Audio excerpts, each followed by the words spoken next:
Hello everyone, I'm David Law, Superintendent of Minnetonka Public Schools. And I'm Patrick Lee O'Halloran, Minnetonka School Board Chair. We're glad you're able to join us for our School Board Recognition Program. It's important to take the time to acknowledge and celebrate the outstanding accomplishments of our students, staff, and community members. We begin most of our regular board meetings with recognitions to highlight the positive impact that so many different people make in our district. Today, we're recognizing District Service Center honored artists from our elementary schools, Fall Sport State Qualifiers, newly named AP Scholars with Honor from the 24-25 school year, and the leaders and site coordinators for our annual Employee Giving charitable campaign. We will now recognize a group of our elementary student artists. Each year, our art teachers select pieces to display at the Minnetonka School District Service Center. This is one way we celebrate the work of our students and our commitment to fine arts education. The works on display now are from students at Minnetonka's 6 elementary schools. These pieces will be on display through early January. Student artists, thank you for sharing your work with us. Your artistic talent and creativity brightens the District Service Center. We would also like to thank and recognize our elementary art teachers for their work to encourage and inspire our community. Minnetonka's elementary art teachers will be introducing the honored artists this evening. They include Christy Nugent from Clear Springs, Reed Anderson from Deep Haven, Joanna Petticone from Excelsior, Jane Meyer from Groveland, Melanie Mazingo from Minnetonka, and Jennifer Ben from Scenic Heights. Our art teachers will now read the names of each student artist as their works are displayed. Hello, I'm Jane Meyer, art teacher at Groveland Elementary. Hello to the Minnetonka School Board, school community, and especially to our student artists and their families who are watching. We are so incredibly proud of you, and we're excited to celebrate you, along with the beautiful artwork you've created. From painting and mixed media collage to drawing and sculpture, you've used a wide variety of techniques and media to add beauty to our schools. Thank you for all the effort, joy, persistence, collaboration, and creativity you show every day. We will celebrate now by showing images of your artwork as we read your names. Your names will be read by your art teachers. Ms. Nugent from Clear Springs Elementary will get us started. Hi, my name is Christy Nugent and I teach art at Clear Springs Elementary. The honored artists are Erickson Banks, Vera Bellis, Rebecca Della Caprit, Kayleigh Ecos Cook, Eleanor Florent, Farah Jensen, Maya Moreno Jacobson, Fitzgerald Murphy, Reese Patterson, Santiago Rueda, Thomas Sayer, and Victoria Zaragoza. I'm Reed Anderson, art teacher at Deep Haven Elementary. Deep Haven's honored artists include Berkeley Cartwright, Isabel Chin, Eleanor Cunningham, William Franson Weinberger, Grayson Gard, Jax Houlihan, Miles Keller, Aliyah Maronga, Farouk Kodorov, Zoe Roy, Anna Stark, and Parker Trulson. I am Joanna Petticone and I am the art teacher at Excelsior Elementary. Our honored artists include Sloan Eggenberger, Ina Jadwin, Preston Jenke, Quinn Malberg, and Lexi Rivard. The honored artists from Groveland Elementary are Arthur Atherton, Amelia Butterfield, Brady Finger, Orion Haggerty, Aten Kazi, Charlie Knutson, Hart Lewis, Hetty Lotzer Nielsen, Adria Mim, and Sylvie Walton. Melanie Mozingo is the art teacher at Minnetonka Elementary.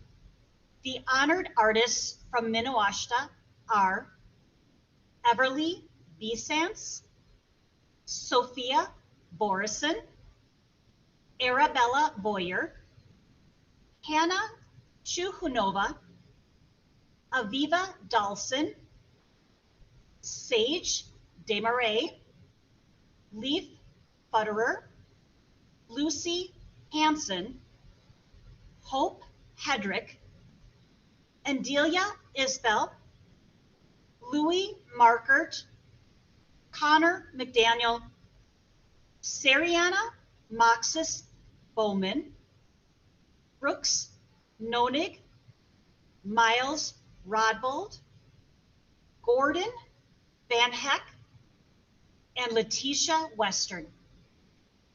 I'm Jennifer Bend, art teacher at Scenic Heights Elementary. Our honored artists are Sanvi Agwal, Ella Butzer, Bridget Gutenkopf, Olivia Heinenkamp, Victor Impala, Ada Jepson, Zara Karim, Hazel Kerr, Laura Lee, Joanne Lyo, Henry Meyer, Noah Peterson, Ryder Peterson, Lydia Speedley, and Cecilia Wagner. Artists, congratulations one more time on being selected for this art show. You are amazing. Keep creating, keep being curious, and keep sharing your artwork through the visual arts. What you do makes a difference. Thank you again to all of our student artists for sharing your talent, hard work, and inspiration with us. Next, we will recognize state qualifiers from our fall sports teams. It's been a strong season for the Skippers, with many teams qualifying to compete in state competition and several athletes earning top-level awards at state tournaments. The varsity boys cross-country team took 7th at the Minnesota State High School League state meet this year. Individually, Sean Fries finished 1st overall, setting a new course record in the process. The team is led by head coach Jeff Runland and assistant coaches Jacob Peterson and Titus Winders. Before we recognize each athlete by name, let's hear more about the team's season. Hi, I am the boys' head cross-country coach at Minnetonka High School, Jeff Renland, and I'm so proud of this year's team. We finished a strong runner-up in the Lake Conference. We're Section 2 AAA champions again, advancing to the state meet for the 6th consecutive year, where they finished a hard-fought 7th place. We had our top runner, Sean Fries, winning the state individual championship in a course record time at the University of Minnesota and advancing to the Nationals. It has been a very fun season and a privilege to coach you guys. Go Skippers. Congratulations to the following state team members and alternates: Ashok Algapin, Christian Bach, Charles Cummings, Steele Etnier, Sean Fries, Benjamin Kraus, Casey Nordstrom, Sawyer Schulz, Zachary Unger. The varsity girls cross-country team had one athlete qualify for the Minnesota State High School League state meet. Congratulations, Evie Malek, who finished 13th overall. The team was led by head coach Rebecca Wesley and assistant coaches Bethany Brosson, Cassie Klein, Heidi Layton, and Amanda Montplaisir. Congratulations. The next team we'll be recognizing is varsity girls tennis. The team qualified for state and placed 2nd overall in the Class 3A tournament. 4 skippers also qualified to compete in the individual state tournament. Junior Bella Starkman and senior Tessa Trevetti in the singles division, and team of junior Aria Hook and senior Martina Francisco in the doubles division. The team is led by head coach Jessa Richards-Boyke and assistant coaches Dan Richards and Greg Van Heest. Let's hear more about their season. Hi everyone, I'm Emily Leviton and I'm a 7th grader at MMW. I was really excited to make the girls varsity tennis team this year and I had a great season with an 18-2 record at 4 singles. Our team had an amazing accomplishment by getting 2nd in state. We practiced really hard and we made every practice count. I was a little nervous at the start because I was the youngest on my team, but the girls made me feel really supported and like I was always on the team and a part of their family. I had such a great group of girls, I don't think I could have asked for better. Congratulations again to the following athletes: Allison Britzius, Tatum Engebritsen, Martina Francisco, Aria Hook, Alyssa Ivanoff, Sophia Jalil, Yana Latz, Emily Levitin. Pefengyi Peng, Ava Pranzinski, Lucy Pranzinski, Sadhana Ramraj, Alyssa Wren, Emma Sen, Isabella Starkman Sen, Tessa Trivedi, and Lauren Wentzien. The final athletes we'll be recognizing this evening are the state qualifiers from our middle school and high school mountain biking team.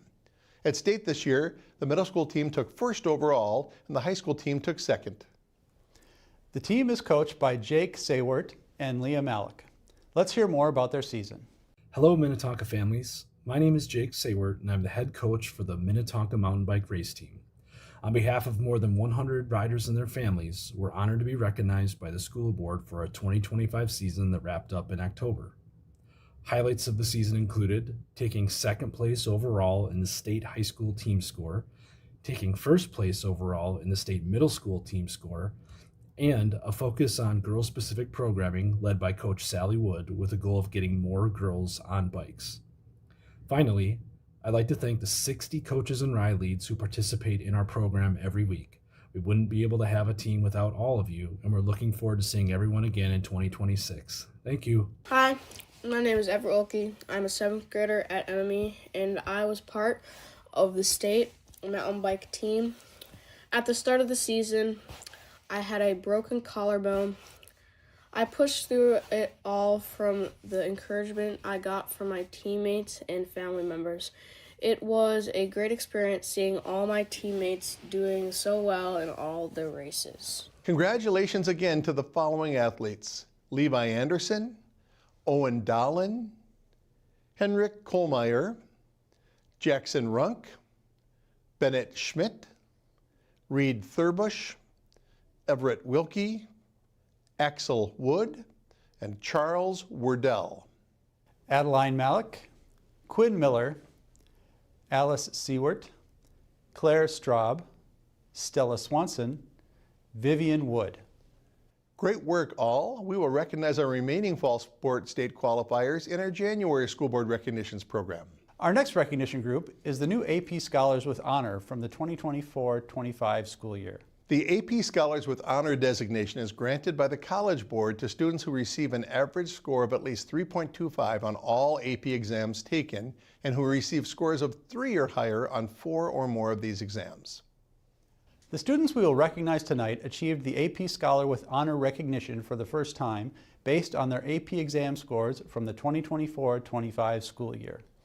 Earning this award requires an incredible amount of hard work and dedication, and we are proud of each student for this achievement. We asked our AP Scholars with Honor to share about a class at MHS that has inspired them and has made an impact on their academic journey. Here's what they shared with us. Hi, my name is Georgia Baker and I'm a senior this year. My favorite AP classes that I have taken over the course of high school have definitely been AP Chinese and AP Psychology. I have loved being pushed to think unconventionally and beyond my comfort zone in these courses. And because I've loved them so much, I hope to minor in Chinese and major in speech, language, and hearing sciences next year. Thanks.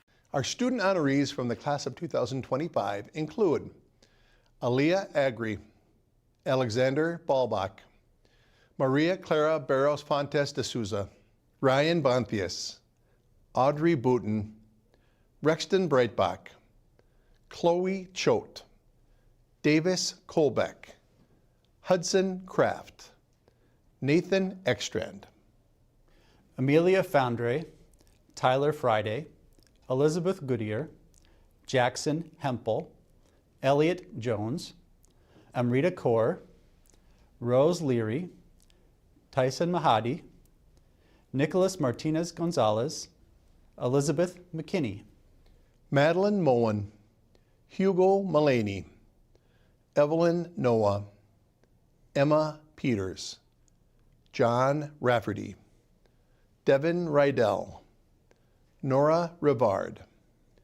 Addison Rothschild, Parker Simmer, Kelvin Schoberg, Cody Stelflug, Madeline Swigert, Emily Travis, Madeline Vasek, Romney Warner, Annabelle Wenzel, and Sydney Whiteside. AP Scholars with Honor from the class of 2026 include Aisha Adam, Oscar Anderson, Georgia Baker, Blake Bisson, Mia Bissell, Cade Boudry, Jack Brelanthan, Joseph Broadbent, Madeline Brown, Allie Cannon, John Cantu, Paige Christensen, Brady Coyle, Cameron Deno, Jack Elvacrog, Alex Fernandez, Alexander Frank, Samuel Freiberg, Claudia Garcia Arce, Evan Ginter. Isaac Godfrey, Julia Hayes, Greta Yella, Elisa Ivanov, Peter Jewett, Henry Jones, Wyatt Jones, Scout Katzenberger, Kira Kilgard, Camille Kilner,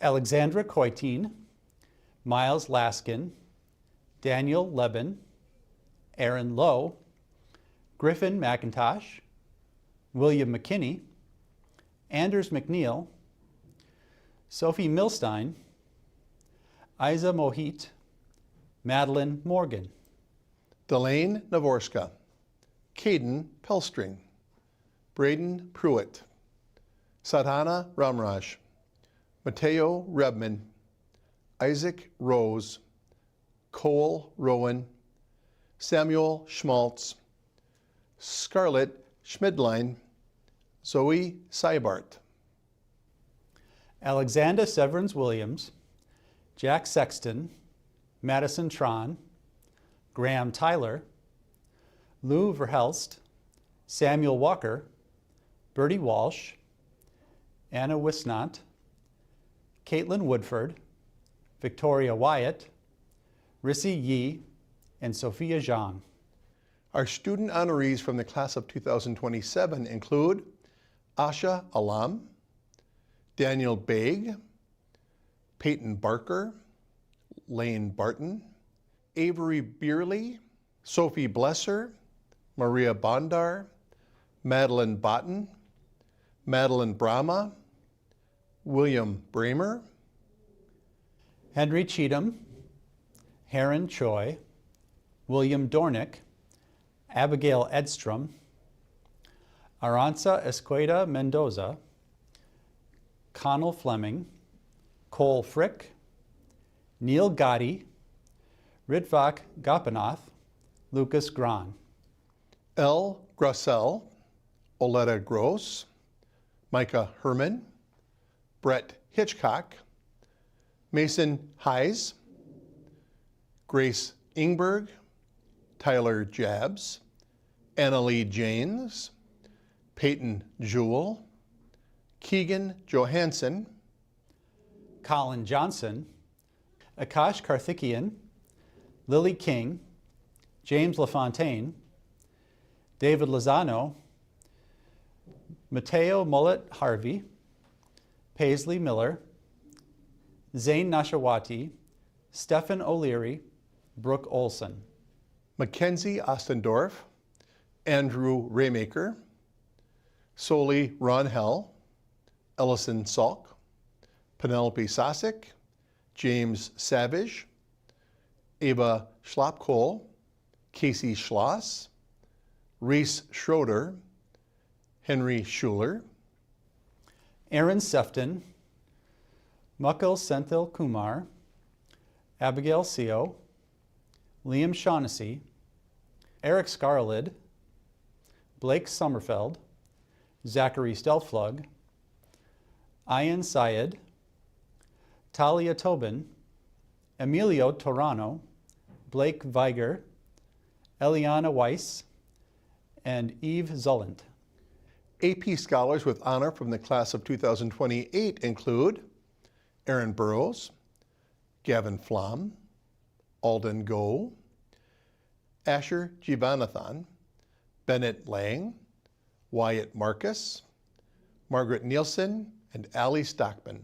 Congratulations again to all of our AP Scholars with honors. Our last group for recognitions this evening is a set of staff members who gave extra time and effort during the month of October to facilitate the Minnetonka Schools Employee Charitable Giving Campaign. For the past 25 years, Minnetonka staff have participated in an annual charitable giving campaign, altogether raising more than $1 million throughout the years to support nonprofit organizations that assist those in great need. This year, our staff pledged together to raise an incredible $72,300.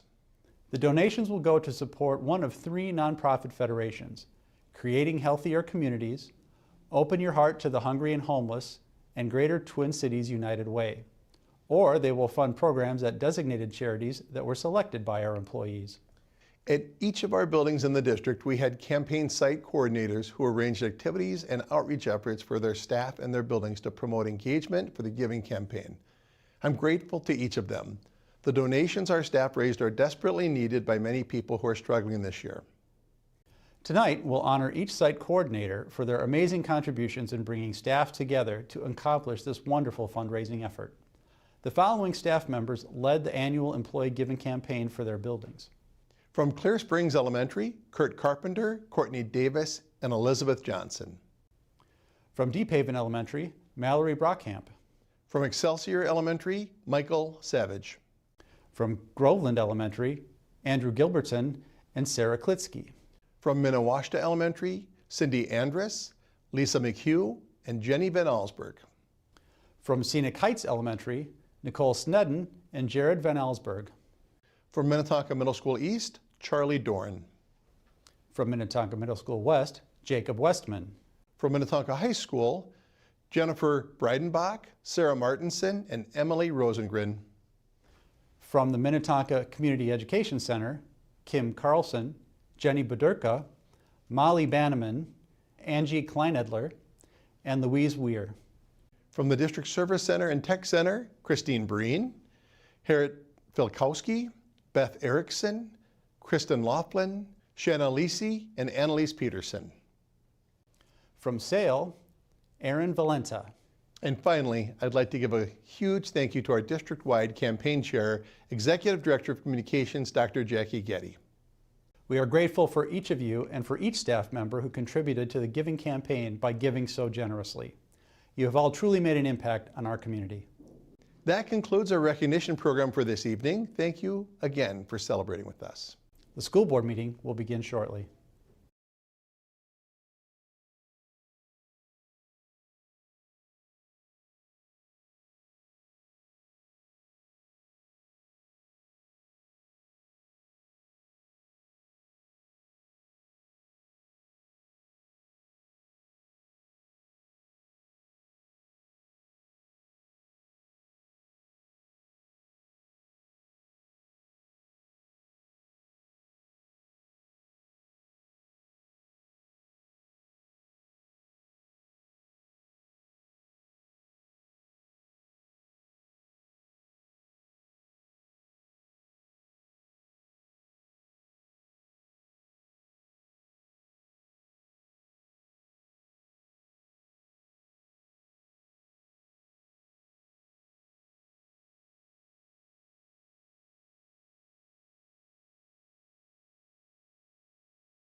All right, I'll now call the December 11th, 2025 meeting of the Minnetonka School Board to order. Let's rise and say the pledge to the flag. I pledge allegiance to the flag of the United States of America and to the republic for which it stands, one nation, under God, indivisible, with liberty and justice for all. Yes, of course. All right. Before I proceed, I want to welcome our student board members for the evening. We have Zain Kasim and Ali Stockman joining us. And we will, next item, I'd like a motion to adopt the agenda, please. So moved. Dan, may I have a second? Second. Mike. Any discussion? All right, there's a motion and a second. All those in favor, please say aye. Aye. Any opposed? Motion carries. First item on our agenda is now the school report from SAIL, Superintendent Law. Mr. Chair, members of the board, one of the highlights of every first board meeting of the month is a chance to hear from our school leaders about programming happening at schools. Tonight, we will get an update on our relatively new program called SAIL, Students Achieving Independent Life. Tonight's presenters will be Executive Director of Student Services, Christine Breen, and team. Dr. Breen. Thank you, Superintendent Law, Mr. Chair, members of the board. We are super excited to be here tonight, especially this week is Inclusive Schools Week. So thank you to Superintendent Law and our amazing communications team for sharing that on our social media platforms. We're super proud of SAIL, and we're here tonight to highlight all the amazing things happening there. You'll notice our student Sue, Sienna Miguel, is ill, so she is unable to be with us, but she is highlighted in one of the videos that we'll show shortly. So it is so hard to believe, Superintendent Law just said, relatively new program. It is so hard to believe we are in our 5th year. We will graduate our 5th group of graduates this June. So continuing to see growth in resident students and students attending through open enrollment, and I'll highlight those differences on the next slide. The team will also talk about the SAIL businesses and what our students do to create, make, and sell unique items to the community. Our business partnerships over the past 5 years have grown as well, expanding throughout our community, different types of jobs, different types of partnerships based on what our students' interests are. So our team will also highlight that. And then one of the most important pieces of SAIL is the belonging.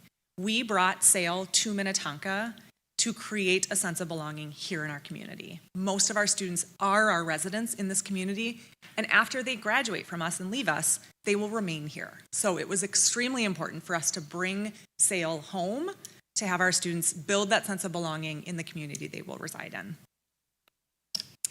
So this is the enrollment through the years. We started in our inaugural year in 2021 with 26 students. We had 25 residents, and we had our first open enrolled student attending purely for SAIL.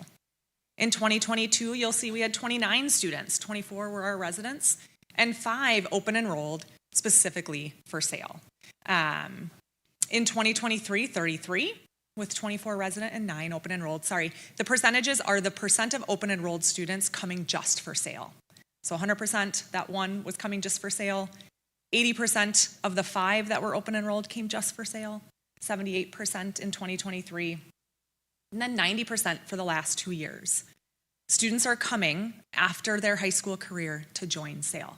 It's something we're super proud of. It's one of the reasons we knew we could continue to grow this program. And so our highest year was last year with 42 students, and we have 37 students this year. And to Megan's point in the previous presentation, the students who move on to SAIL are not counted in the high school graduation rates because we have the ability and the opportunity to continue to educate them. And so we are super excited for them to stay with us as long as they need to, through or up to their age of 22. I took the next slides from Superintendent, he's gonna love that I said that, Jeff Erickson, head principal at the high school. He presented to you in the fall board retreat around the quality programming at the high school. And what we want to highlight today is that SAIL continues to be an expansion and an extension of the amazing programming at Minnetonka High School. And so this is the AASA promise that he showed you that you're probably familiar with. High quality education results in students seeing all the possibilities before them, exploring those possibilities, setting goals, and making informed decisions based on their interests, skills, and aspirations. This promise is no different for our students who continue on at SAIL. This promise starts in our kindergarten settings and continues through our educational career here in Minnetonka through SAIL. So that AASA promise again says to effectively prepare students for the future, workforce, and real life. We must utilize all we know about how individuals learn, grow, and adapt over time. We have the luxury of using the I and IEP team to do just that. And that is what SAIL does. We have maker spaces that change year over year based on student interest and engagement and needs. We get to do the I so particularly at SAIL, and the team will highlight that shortly as well. This is Jeff's profile of a graduate. And again, this opportunity for our students who continue to need services just continues for a few more years. Enroll in an experiential learning course and work collaboratively with an outside audience and mentor in an area of passion in an authentic setting. This is highlighted at SAIL through our community partnerships, our business partnerships, our outings. We are doing this exact thing. It's done at Vantage, it's done in Momentum, it's done at SAIL in a different and unique way, really individualizing on that student's needs. And then participate in clubs, athletics, and arts to develop their leadership skills to serve the greater good and community. If you ever need a pick-me-up, those of us in this building who miss students, one of the buildings we go to get a smile on our face or just have student engagement is SAIL. Erin will invite you at the very end of the presentation to come visit and tour. So again, this sense of belonging is really one of the pillars of SAIL. It's why we do what we do. I took a quote from the belonging goal. The district will continue to foster and promote positive student well-being, connection, and belonging efforts, and will identify and remove barriers that have detrimental effect on students' well-being, connection, and a sense of belonging. I would like to highlight Erin as the director of SAIL and secondary programming. She does just that every single day. I have colleagues from other districts, other superintendents touring SAIL. They want to see what SAIL is and what they can do in their communities to build their own transition programs. A lot of our neighboring districts don't have their own transition program. They rely on intermediate districts. And while that is amazing programming, they're starting to see what we value and saw in bringing SAIL into our community. So kudos to Erin and the team for highlighting what SAIL is and what can be to prospective parents, current parents, and other educators in the community.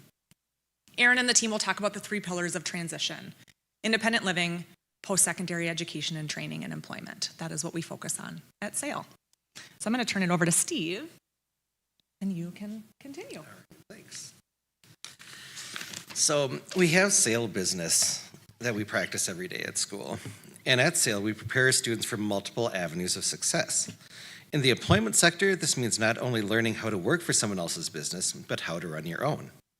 In the SAIL Business Seminar, students work collaboratively to make dog treats and fire starters, with all profits returning to their programming in the forms of outings, incentive parties, and business supplies. The result is a self-sustaining model in which the entire process from conceptualization through creation and eventually to marketing, selling, and taking inventory of the products is realized in practice. To date, our students have generated over $6,000 doing this. So next, we're going to focus on a video that highlights our incredible work sites that SAIL students access. New perspectives. Goodwill. Northern Tool. Beanhaven. Country Club Plains. Discovery. Walgreens. Taco It Junior Explorers. It's a lot of enthusiasm. Our work experience program is unique in that it is integrated into the community to which our students live. These placements allow students to learn the soft skills of competitive employment in a safe and supportive manner under the guidance of trained job coaches. When paired with our in-school employment seminar, the result is a wraparound model that encourages belonging, skill building, and increased confidence. I'd just like to say thank you so much for our community businesses partners and their support.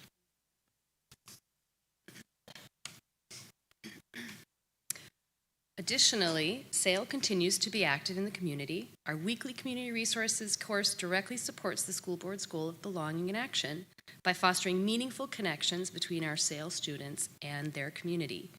Through this active participation, students engage with our local businesses and services. Students have been to many locations, including our libraries, bowling alleys, post offices, retail stores, parks, restaurants, and medical services. These experiences help students build confidence and develop practical life skills. By creating opportunities for students to interact in real-world settings, we ensure that belonging is not just a concept, but an actionable practice at SAIL that prepares students for independence and strengthens their ties to the community. They also have a lot of fun learning. And we would love to welcome you guys anytime if you'd like to have a visit or a tour. Thank you. Thank you very much for that report. Do we have any questions or comments from the board? Yes, Cameron. Thank you for that. It was a great report. And I will vouch for, if you need a smile, it's a great place to stop in. Dr. Alon, I've done that, and it's been a great place. And my dog loves the dog treats. I was going to say, you're a great customer. Thank you. Yes. A repeat offender. A question that QR code is on the business slide if anybody needs it. A question that I did have is, you mentioned neighboring districts with transitional programs, and do you, off the top of your head, know those around us? The ones that have transition programs? That would do. you like to know that do? Mm-hmm. Well, I think all of our neighboring districts have them in some form. Some have smaller ones that are built onto their high school. Like, we have a handful of students that come from Waconia. They drive all the way together in the morning and open enroll with us because they don't have a separate transition program that's as robust. We have a student that comes from Osseo because, again, it just isn't as big. I think they access a transition program that way. We have a student from Eden Prairie, and then we have a student from Mound. So as for robust, it really is different. Eastern Carver has a bigger one, and like I said, Waconia has a smaller one. So. Thank you. Yeah. Great work. Yeah, thanks. Thank you very much. Anyone else? Thank you. Thanks for the report. Yeah. All right, we have reached the time on our agenda for community comments. Community comments is an opportunity for the public to address the school board on an item included on this agenda in accordance with the guidelines printed on the reverse. Do we have anybody here who wishes to address the board? No. Next item on the agenda is approval of new course proposals. Superintendent Law. Mr. Chair, members of the board, at the work session or the study session in November, you saw a preview of all these new courses that have been vetted by our Student Teaching and Learning Advisory Committee, or Community Teaching and Learning Advisory Committee, and previewed by the board. I will share that as I was prepping our students to come to the board meeting tonight, one of the first questions was the excitement from a student who was aware of this and said, will all of those courses be proposed or be approved by the board? And I said, it's pretty likely that that'll happen. And there was much satisfaction in the room. So I'm excited to call up our Director of Instruction, Elida King, to present these. Thank you, Superintendent Law, Mr. Chair, members of the board. As Superintendent Law mentioned, we were here on November 20th for the study session, and that evening myself and Assistant Principal Emily Rosengren brought forward 7 new courses. Some of those courses were legislative and standard adjustments, as well as some things brought forward due to teacher and student initiative. We had 2 courses with name changes and a slate of courses that we sunsetted due to not having subsequent years of student enrollment. So tonight we're here to seek final support and approval so that we may place those courses in the skipper log so that come registration time, late winter, early spring, our students are able to register for those courses starting SY 26-27. So if there's any questions or comments, I would welcome those at this time. Thank you. Why don't we move it so that we have something to talk about? So I would entertain a motion to approve the new course proposals, changes, and deletions. So moved. Megan, second. Second. Mike. All right. Questions, discussion, comments? All right, we've got a motion and a second. All those in favor, please say aye. Aye. Any opposed? The motion carries. Thank you very much. Thank you. Next up, we have a community education update and approval of MCE fees. Superintendent Law. Mr. Chair, members of the board, on an annual basis, our Community Education Department reviews revenue and expenditures in various programs and makes recommendations to ensure that they are, since they are a fee-driven program, that they are going to be financially viable for the upcoming year, and this has to be done ahead of the enrollment process that's coming up. So tonight, Executive Director of Community Education, Kim Carlson, and her team will share those fee proposals and an update from Community Education. Good evening. Yeah, I know. I'm not sure I can do it or not. I've had a cold for 5 days now, so we're going to have me talk as little as possible. I'll have Jenny and Molly come up. Molly's going to talk first, and I'm just going to throw it over to her.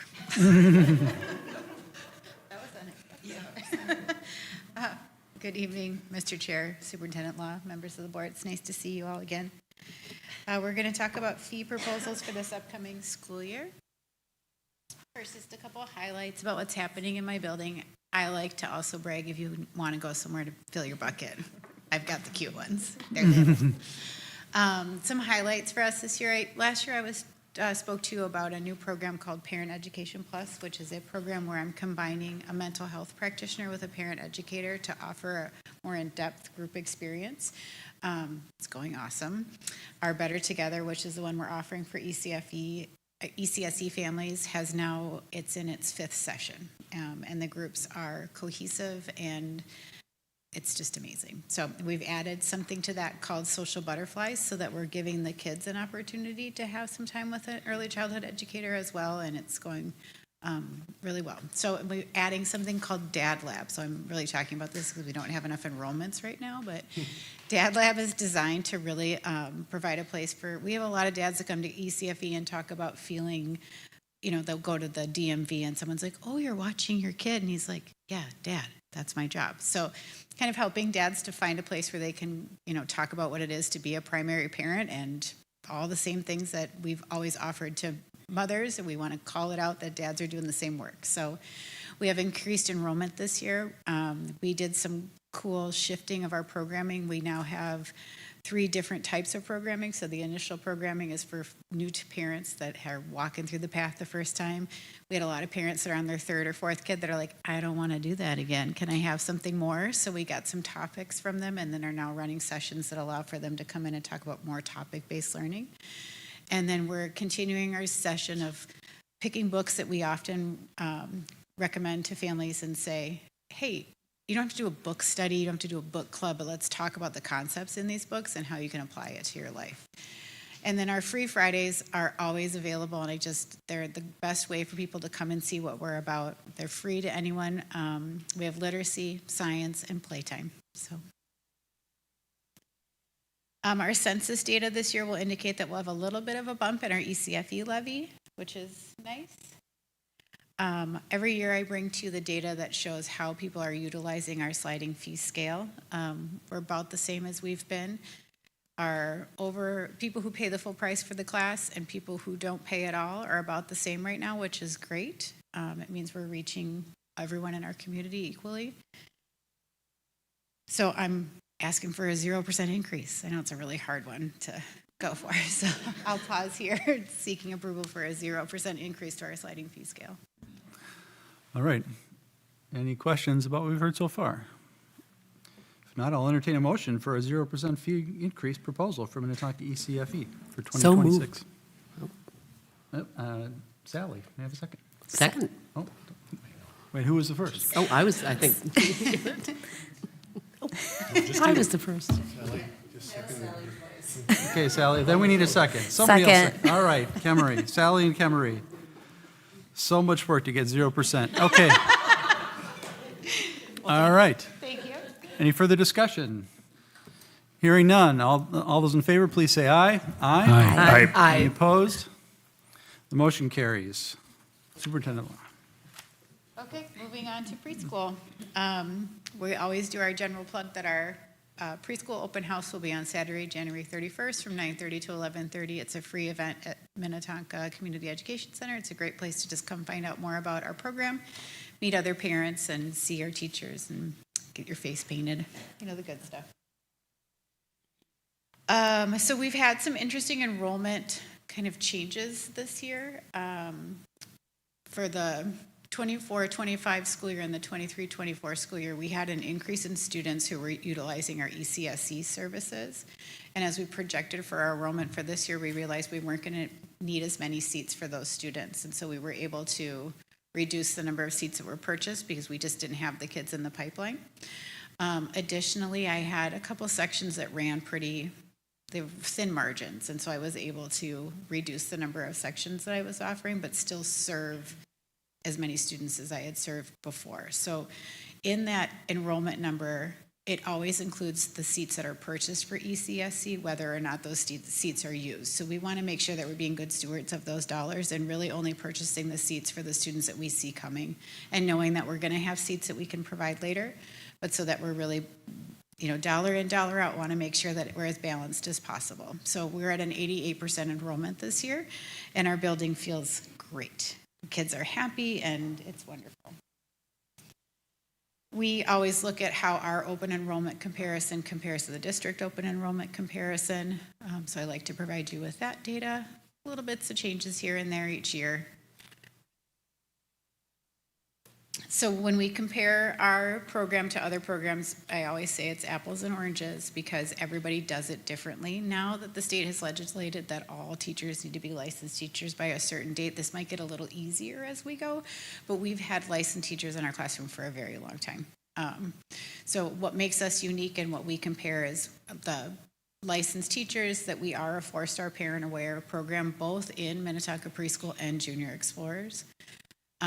We look at what an average hourly rate is for tuition, and then the length of classes that people have, how long is their school year, how many days do they meet a week. We make up a lot of math to try to get it to balance out to the same. So based on what we know for our teacher contract that came through this year, we are going to propose a 5% increase to our preschool tuition just to keep everything going along smoothly. So I'll pause here for that approval. All right. I'd entertain a motion to approve the 5% fee increase for Minnetonka Preschool for 2026-27. So moved. Mike, may I have a second? Second. Dan? All right. Any discussion? Megan? I just had a question. I know that when I was on ECFE and preschool, when they had the meeting and they talked about this with the parents, there was support for a prior increase. I'm assuming that was discussed again with that group, and was there support within that group? Yep, so before I bring the increases to you, I have a conversation with anyone that holds a position on my PTO board. So this year it was, I think, 8 people, a pretty large PTO. And we go through the different scenarios and talk about why the increases are. I'm pretty transparent with the finances for everyone in my program, because it can be so confusing, and it is a program that's funded by participation. So I really need to show how and we use the money and where it goes. So, yeah. Thank you. Yeah. Thank you. Any other questions or discussion? Okay, we have a motion and a second. All those in favor, please say aye. Aye. Any opposed? The motion carries. Thank you. I think I'm passing it to Jenny. Are you going to try again? I'm going to give it a try. Okay. One of my favorite pictures is this one of these toddlers really going to work. And it makes me smile because I wish we could hear what they were thinking, but great slide of the kids. So yeah, we're going to talk about Explorers. I might turn it over to Jenny sooner than later again, but I want to talk to you about a couple things we've been doing with Explorers, and one of them was a safety audit. And we heard back, at the beginning of the school year, given the incident at Annunciation, it brought to everyone's heart and attention the safety of our students, and especially the after-school care. We started getting phone calls and emails and conversations with principals. So Scott Gerlicher and I met with David Law and had a discussion around what we should do about it. We decided to do a safety audit of our programs. So Jenny and I and Scott went around to each site, talked to the principals, looked at the outlay of the buildings, possibilities there, looked at other school districts, what they're doing in their after schools.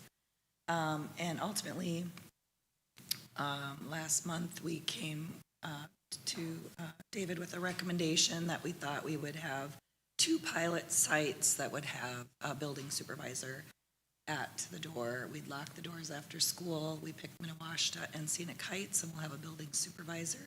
And they will greet families and let people in and out as they come. And at 6 o'clock, then we'll open the doors for evening activities. So we're going to start doing that.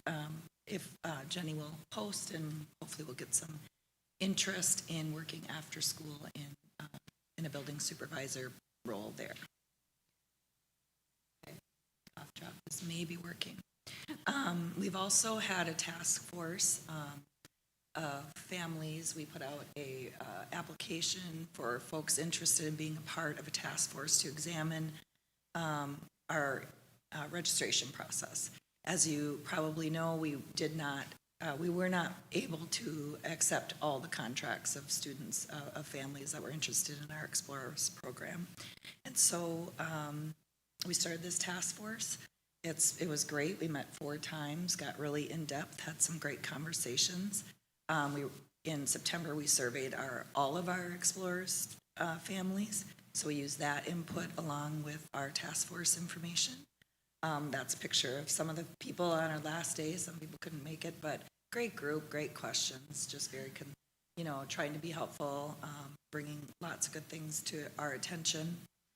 Our decision was that for 26-27, we're going to be first come, first serve again, but modified. So we're going to take what we learned from the task force and conversations that we had, and we're going to do some improvements, if you will, making an evening registration. We heard from the surveys and from the task force that 8 a.m. start just isn't working as well. And we're also going to stagger registration dates. We used to have all the registration in one day. We're going to make 3 schools and 3 schools and have them have different times. However, the group very strongly was interested in prioritization, but we also felt as a team and our technology, we're considering going to a different, from LEO to a different registration system, so we're exploring that as well. We just didn't feel like we'd have the time and to do it properly and put it in order. So for 27, 28, we're looking at having that goal of implementing a prioritized registration system. And our task force did kind of determine, along with those parents and our conversations, what that might look like as well. So we're ready to roll forward this year. Registration, it starts in February for juniors, and February for summer explorers, and then March for K5 for the 26-27 school year. Okay, and then so this has been communicated to our task force, and so far I haven't received a lot of emails yet. It was just sent out this afternoon before we came, but the one I did receive was very appreciative of the time, and we did have some really good feedback from our group, just saying they felt heard, they appreciated the changes we were going to bring to the first come, first serve, and it was a great learning opportunity for them as well. I think they'll come back as champions for our programs and help people understand just everything that it takes to get someone hired and just all the intricacies of the group. So I'm going to let Jenny speak now so you can talk a little bit about it. All right, thank you so much.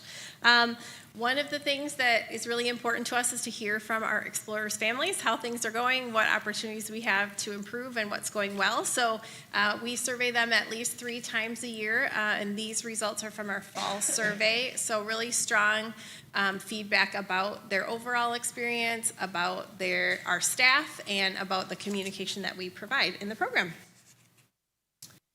And we'll talk a little bit more about the wait list. Our goal is certainly to serve all families, and we are challenged, as is our greater state and country, around having enough capacity to support all the students that would like to have childcare. So at this time last year, when we presented to you, we had 289 students on our wait list. Our update as of Tuesday for this year's wait list is 85, so we're feeling really good about that. And we have moved 319 students off the wait list. So that's not necessarily into the program. Some have found another care plan and don't need to come, and many have come into the program. So Really been able to do that thanks to our team who has been working really hard on our hiring, so appreciative to them. We have continued to partner with a recruitment company that helps us support being able to get the word out and help some of the process of recruitment. We continue to partner with principals at elementary schools, and we do have many paras that work with us after school, which is such a nice connection to bridge the day. And so we're really super excited to share we've hired over 50 Explorer staff since the start of the school year. So really brought a lot of great new team members on and have been able to bring more students into the program. So as we do with most of our programs, we kind of do look at what our open enrollment is, and it's might be hard to see, but 38% of students we serve in Explorers are open enrolled from varying districts. And this is just a sort of a 10-year look at enrollment. So the darker blue color is our before and after school during the school year. So you can see a nice jump from the last number of years, higher than we've been. Juniors has been very consistent. That's the teal color. And then we will see what happens with our upcoming summer numbers. But enrollment's going well. So as we looked at fee increases for Explorers for the upcoming school year, we're going to differentiate a little bit between our K through 5 program, which we're proposing a 5% increase, and then we're looking at a 10% increase for juniors. That program throughout the year runs as a full day care program, open from 6:30 to 6. We often have additional staffing needs as well for our younger students. And for our K through 5 program, we do receive Levy funding through the state to support our staff that support students with additional needs, and we are not able to use that funding for our junior program. So we're recommending 10% for juniors and 5% for K through 5. So I will leave that for you guys to chat about. Thank you very much. Board members, any questions for the presenter? Yeah. All right, we'll kick it off with a motion. Dan wants us to make a motion. So moved. All right. And that motion was to approve the proposed 2026-27 fee increases of 5% for K through 5 and 10% for junior explorers. May we have a second? Second. Megan. All right. Any discussion or questions? Dan. I just have one quick question about the registration fees. Do those fees, if the students enroll, go toward their enrollment, or are they just like placeholders?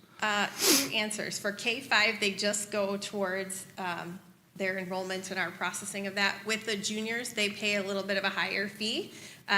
100 of it stays as a registration fee. The other $100 does get applied to their first month's invoice once they start the program. And is there help for parents if that's like an economic barrier for them? Yeah, so county assistance is an option for families who qualify to have their child care supported. And so that we do work with the county to accept fees for payment for child care. Thank you. Yep. Any other discussion or questions? We have a motion and a second. All those in favor, please say aye. Aye. Any opposed? The motion carries. Thank you. All right, well, that concludes our presentation for the night, so thanks so much. Thank you very much. Next up, we have approval of policy, Superintendent Law. Mr. Chair, members of the board, each year, or each board meeting, policies may come forward for a variety of reasons, whether it be just a timely review or statutory change or feedback from within our system. Tonight, General Counsel and Executive Director of Human Resources, Angie Flowers, will run through policies that you've seen at the study session in November, but for a second reading and approval. Ms. Flowers. And board members, please note there is a carry-in item on policy 429. So make sure you refer to the right one. Thank you. Thank you, Superintendent Law. Good evening, Mr. Chair and board members. The first policy you have before you is Policy 719, Nutrition Services. And as discussed in the study session, this policy really reflects the changes that constitute that we provide free breakfast and free lunch to our students. So we revised that language to show meals instead of just lunch. And it also shows that eligibility is still in place even if the students have a balance on their account. So pretty minimal changes, but we did want to make those corrections and have that transparency for families. Any questions? No, should we take these one at a time? All right, let's, we'll have a motion to approve the revisions to policy 719. So moved. Marie, we have a second. Second. Mike. Any discussion or questions? Oh, we have a motion and a second. All those in favor, please say aye. Aye. Any opposed? And the motion carries. Ms. Flowers. Thank you. The next policy, 535, assignment to schools. In this policy, we did quite a bit of a language cleanup, starting with the purpose. We revised that just to align more with our other policy purpose statements that we have. We also went through and delineated authority of superintendent versus administrators to make that clearer. As it relates to school assignments, we clarified current practice about which middle school students will attend based on their homeschool and elementary pathway. We also added Tonka Online as a school that students may be assigned to because it wasn't in existence when this policy was created. There's also some language added that reassignments may occur due to educational or safety reasons. Again, getting some clarity there to reflect our current practice. And lastly, voluntary open enrollment. That language is stricken because it's outdated and we have the open enrollment statute. Any questions? All right, I'll entertain a motion to approve the changes to policy 535 on assignment to schools. So moved. Sally, may I have a second? Second. Mike. Any discussion or questions? Hearing none, we have a motion and a second. All those in favor, please say aye. Aye. Any opposed? And that motion carries. Ms. Flowers. Thank you. The next policy is our conflict of interest policy, 210. We are proposing to sunset or a complete strikeout of the current policy and incorporate the revisions in policy 210 and sunset the nepotism policy because we incorporated nepotism into this conflict of interest policy. You'll see that this policy is more comprehensive than our previous one.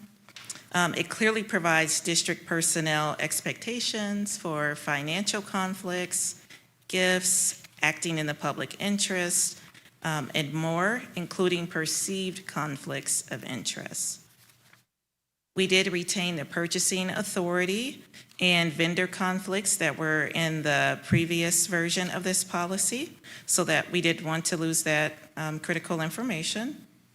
And we also noted the process for reporting conflicts to the Minnesota Department of Education, which is required for school districts to have in their policy. Any questions on conflict of interest?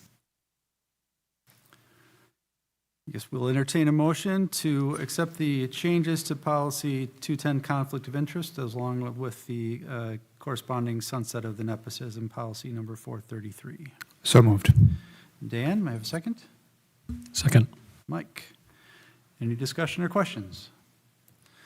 There's a motion and a second. All those in favor, please say aye. Aye. Any opposed? That motion carries. And that leaves policy 429. Thank you.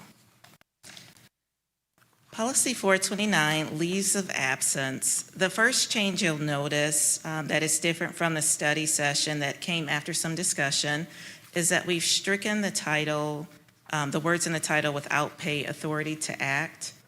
The without pay was causing some confusion, so we wanted to clarify so that our employees know that this is a leave of absence policy, regardless if you're using your vacation time or sick time or basic leave.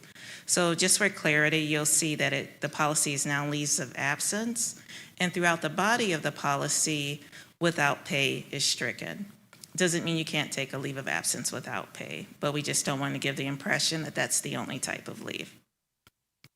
Another change you'll notice is that we struck out master agreement throughout this policy and replaced it with collective bargaining agreement. That's a change that we made with all of our union partners, so that's a correction to reflect that. Moving on to concurrent leave, we discussed that at the study session, that paid family and medical leave and Minnesota parenting and pregnancy leave, along with FMLA, that those things will run concurrently as it is allowed in the statute.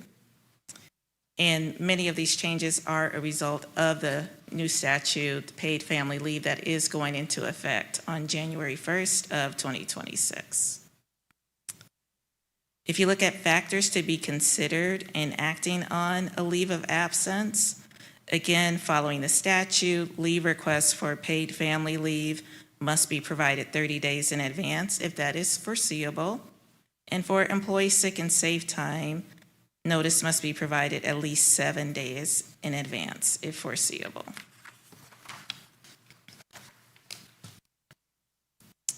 On the next page, you'll see that we we would like to have notification from employees if their leave is intended for use to work for another employer or to pause employment with a district to go work elsewhere. We would like employees to notify us of that and have that discussion. And lastly, intermittent leave. That language was proposed at the study session. You will not see that proposal in this policy. And what that is setting a limit on the minimum number of hours that we would want employees to take for intermittent leave. And we had proposed 8 hours. Given some confusion about what intermittent leave is, we've been talking with all of our union partners and working with them to come up with some language around that through MOUs. Any questions on leaves of absence? Board members, any questions? We'll get there. Let's have a motion to approve the changes to policy 429. So moved. Megan, may I have a second? Second. Camry, any further discussion? Sally? I just wanted to comment. Thank you very much for the additional work on this and for reaching out to our union partners on this to get the clarification. Really helpful. Thank you. Appreciate it. Megan? I would just also like to add that we did talk about all these policies at the study session, and we had most of our questions and discussions there. So if you are talking about intermittent leave with the different bargaining units, does that mean it will come back to us, or is that going to be separate because it'll be encompassed by the agreements? Yes, it'll be separate. It won't be in board policy. It'll be individual agreements that we have with the bargaining units. And I'm taking from the comments that that approach was welcome and acceptable to the union partners. Yes, yep, lots of positive feedback on that. Okay. All right, any further discussion? We have a motion and a second. All those in favor, please say aye. Aye. Any opposed? That motion carries. Thank you very much. Thank you. All right, next item we have is authorization of sale of 2026A general obligations school building bonds, Superintendent Law. Mr. Chair, members of the board, here we go. The voters approved our ability to start some significant facility improvements tonight. That one of the major steps in the process is to bond the money so we can start the process. Executive Director of Finance and Operations, Paul Bourgeois, will make the first proposal to get that first tranche of money. Mr. Bourgeois. Thank you, Superintendent Law, Chair Leo Halloran, and members of the board. After the bond issue was approved, we put together a list of things that we wanted to check twice to see if there are things we could do to make them a little more nice. And if you approve this, we'll have a little more interest coming to town. So what we did is we looked over, I asked Bear to look at our bond design, and we were able to come up with a kind of a modified bond design that actually achieves the same goals. I have a one-slide presentation that should look very familiar. It's the same pattern, the same layout, but instead of doing a $5 million tranche and then a $50 million tranche in June, if we do them now, we'll actually earn an additional $550,000 of interest earnings that can go towards construction. But it will not impact the actual payment structure that we presented to the public, and maintain that zero no net tax increase on our general obligation bonds. So the bond resolution before you actually replaces the one from November 13th, where we were looking at doing that first $5 million. But again, like I said, we looked it over and improved it. So we'd ask you to approve this resolution to allow us to actually issue $55 million worth of bonds in the single tranche with no change to the tax impact, as we told the public would be the case. All right. I'll entertain a motion to approve the authorizing resolution as prepared by Dorsey and Whitney. So moved. Mike, may I have a second? Second. Any discussion or questions? All right, we have a motion and a second. All those in favor, please say aye. Aye. Any opposed? That motion carries. Thank you. Next item up on our agenda is the adoption of 2025 Payable 2026 Property Tax Levy. Superintendent Law. Mr. Chair, members of the board, at the start of this meeting, we had a truth and taxation meeting where the district's proposed property taxes for 2026 were shared, and we entertained any community members for public comment, of which we had none. This is your formal opportunity to approve this levy. Executive Director of Finance and Operations, Mr. Bourgeois, will provide a summary. Thank you, Superintendent Law, Chair Leo Halloran, members of the board. We are asking you to approve a final levy of $73,736,113.36 for the 25 pay 26 levy, which will help fund fiscal year 27. This is a 5.09% increase, $3,572,498.31 over the prior year amount of $70,163,615.05. We've looked over this levy as part of setting the preliminary levy in study sessions and then in action, and then we've also reviewed this on the updated levies with you. Upon approval of this, we have to notify Hennepin County Auditor and Carver County Auditor and Minnesota Department of Education of the levy, and then they will take care of getting the tax bills out to the populace. Thank you. Thank you, Mr. Bourgeois. I would entertain someone making the recommended motion in your packet to certify the 2025 Payable 2026 levy in the amount of $73,736,113.36. So moved. Mike, may I have a second? Second. Dan. Any discussion or questions? Hearing none, we have a motion and a second. All those in favor, please say aye. Aye. Any opposed? That motion carries. Superintendent Law, our next item, we have approval of fiscal year 26 amended budget. Superintendent Law. Mr. Chair, members of the board, each June, public school districts in the state of Minnesota must propose a budget for the upcoming school year. From June until October, November, there's a variety of adjustments that happen, whether it be related to pupil enrollment or state reimbursements or other state budgets. After that time, it's common for school districts to propose an amended budget, which will forecast future budget processes so we can be ready for next June's budget presentation. So tonight, Executive Director of Finance and Operations, Paul Bourgeois, will summarize and propose approval of the amended budget. Mr. Bourgeois. Thank you, Superintendent Law, Chair Leo Halloran, and members of the board. We've gone over the amended budget with you for all the funds in detail. I use the term that we ground through them at our last study session, but there are a few people, I checked, and there are a few people streaming tonight. So just a quick review of the key points of the general fund, which is our largest fund.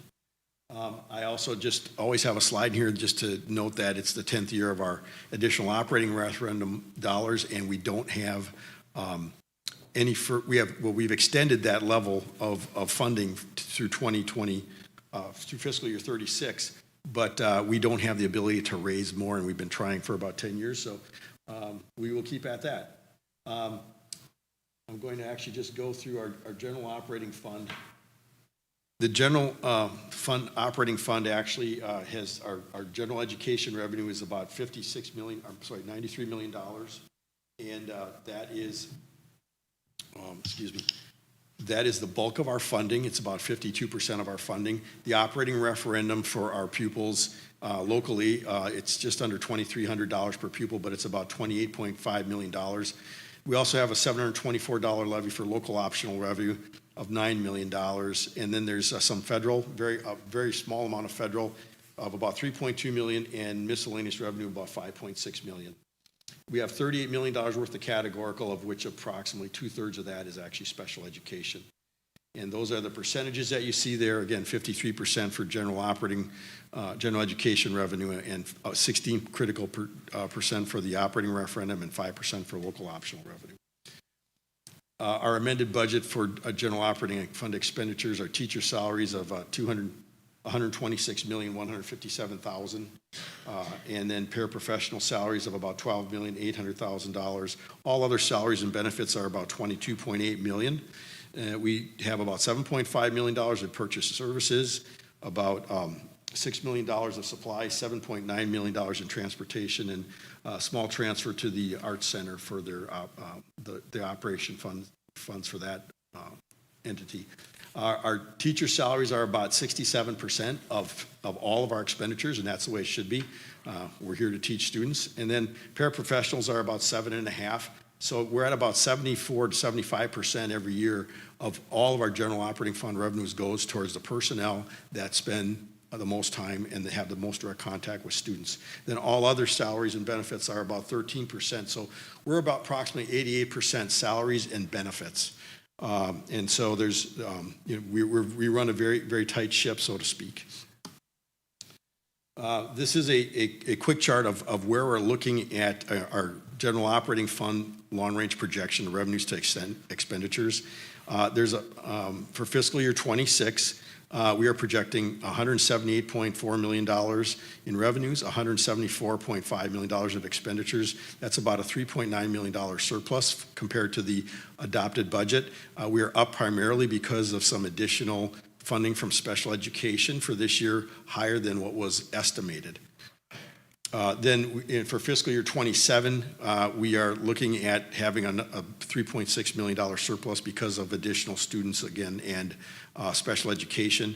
Fiscal year 28, which is the next biennium, things start getting a little tighter, so we have work to do. You can never solve a district's financial situation for the long term. You always have to keep working it, but you just keep looking ahead and keep planning ahead and try to make those negative numbers go away through careful planning, and maybe with a little help from the legislature having about additional revenue at some point in time.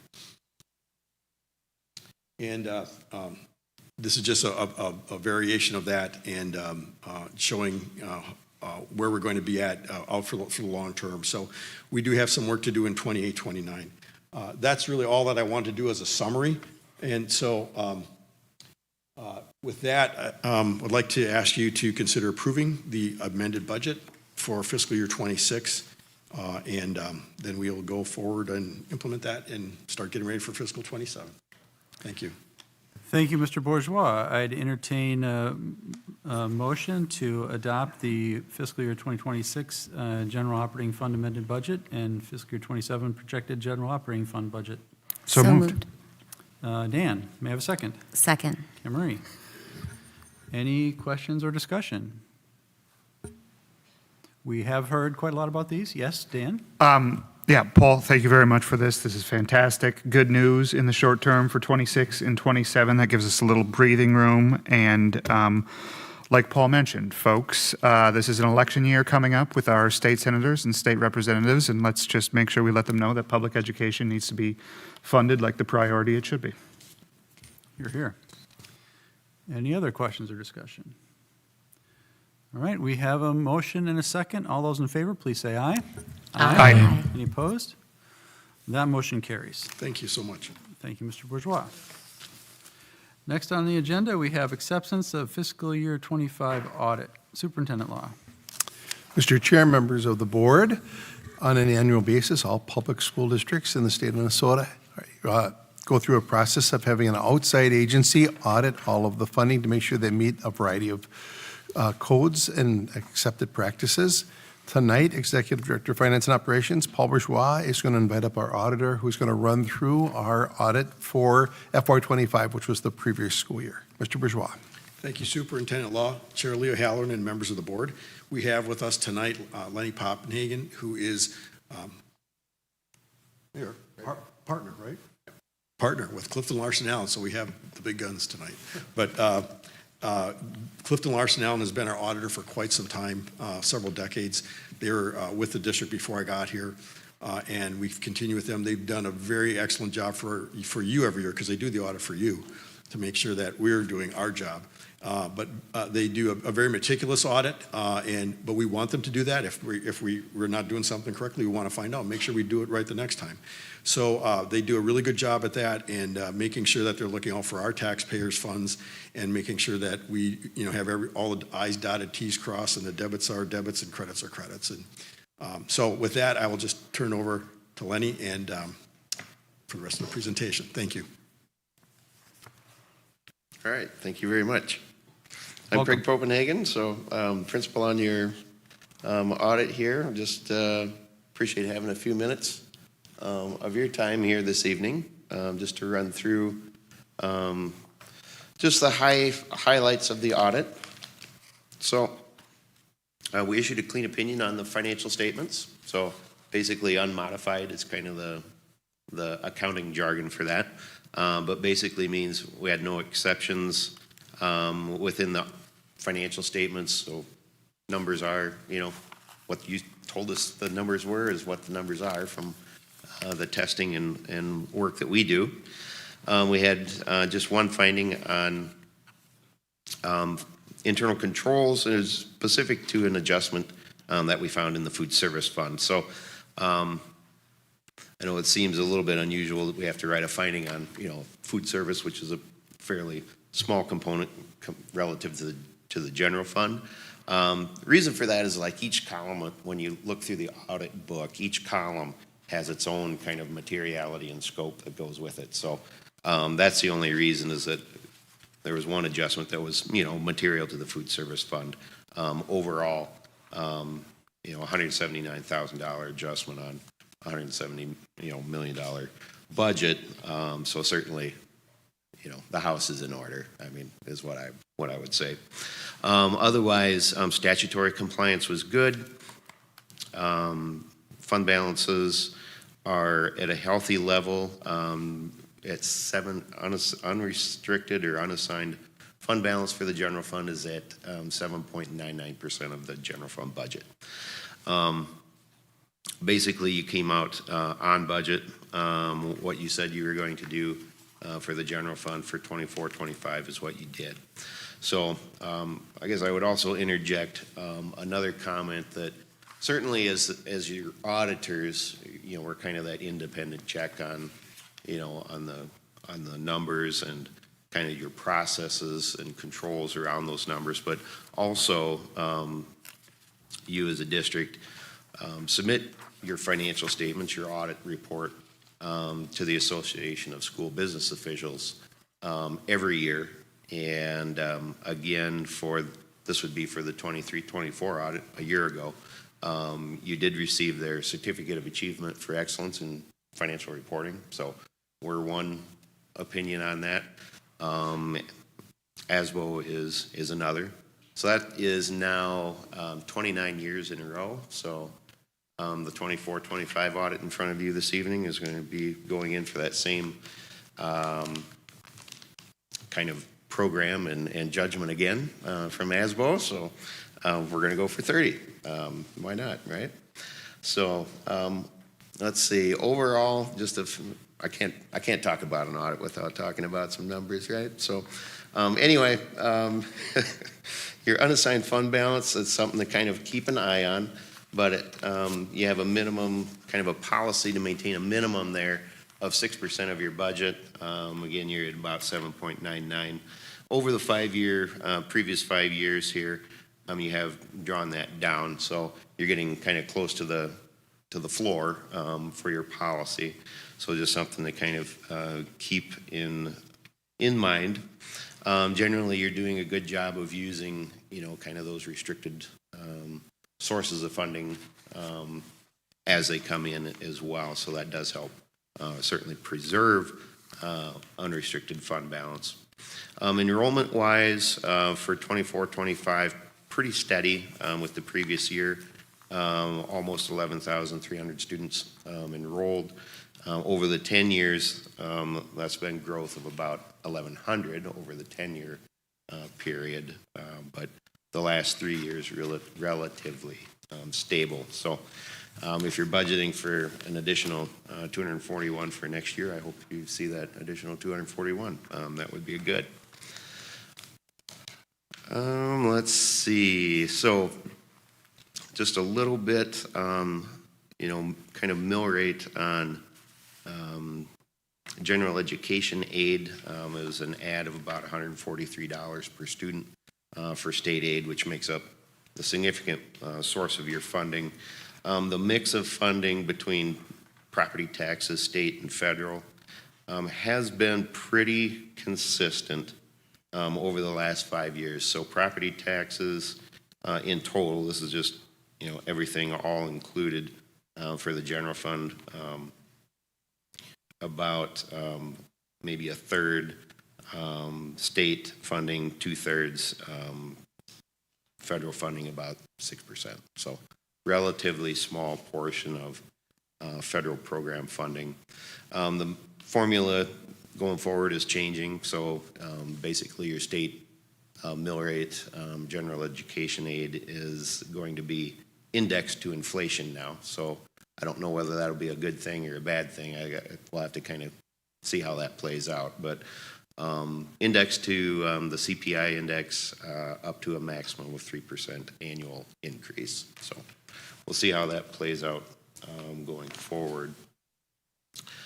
Fund balances are pretty good. You did have a build in restricted fund balances, so those increased about $1 million, roughly doubled over the previous year. Most of that, though, is capital related. So as your capital uses kind of come and go, depending on what you're budgeting for your capital budget, you'll certainly make use of those. Otherwise, instruction-related restrictions, you're pretty much using those as they come in. Just a couple quick notes on other funds. So the food service fund basically had a break-even year. In the previous 5, it's had either been break-even or a little bit positive. Main thing there is that it is supporting itself. It's not requiring any subsidies from other funds like the general fund. So you always like to see the food service fund be kind of self-supporting. The last couple years with the basically meals being made free to all students, and that's through the Minnesota legislature the last couple years. The federal portion picks up a portion of the cost of providing meals to students, and then the state of Minnesota picked up the difference. So really there's no out-of-pocket costs for meals to the students, except if they get a la carte or purchase a la carte separately. So it's been good for the meal program. It's certainly driven up participation.